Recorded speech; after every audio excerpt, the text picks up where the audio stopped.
So today is the day ng grand opening. Maaga kami umalis ng Bataan dahil medyo malayo yung biyahe. Papunta na ulit kami ng Cabanatuan.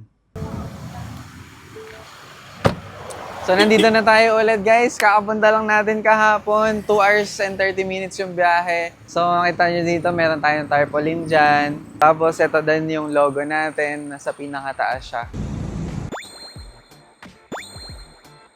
So, 11:30 mag-open na kami sa public. Pero ngayon, kaya maaga kami kasi mag-video muna kami, magpi-picture taking muna. Magpe-prepare din kasi kami kung ano yung mga kakailanganin namin, ganun. So, kaya maaga kami. So, yun, tara, pasok tayo.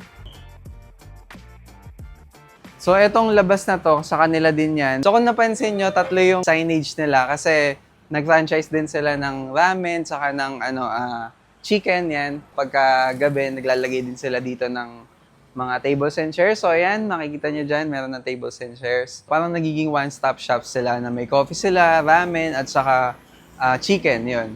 So, mas maraming pagpipilian yung mga customers. Excited na kami at excited na rin sila na makakapag-serve na din sila ng coffee sa, sa mga customers nila. So, yan, naka-ready na din yung lobo nila kasi nga mamaya lang mga 1 hour mag-i-start na yung grand opening natin. So, tara, tingnan natin yung loob.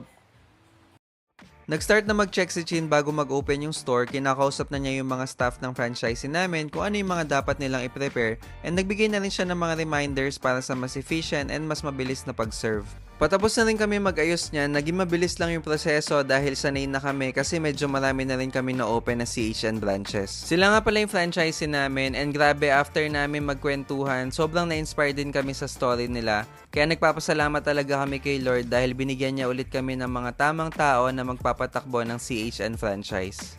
So yun, kung may mga interested sa inyo na mag-franchise ng CHN Cafe, you can visit our Facebook page at CHN Cafe or pwede nyo rin i-visit yung website namin, chnccafe.ph. Meron dyan franchise application form. Submit lang kayo tapos i-check yan ng staff namin. And then once you're qualified, meron kayong marireceive na email. So yan, dumadami na talaga yung CHN branches. Kaya kung gusto mo din talaga, kung dream mo din talaga magkaroon ng coffee shop, baka ito na yung sign mo. So pwede mo rin ako message dito sa TikTok account ko.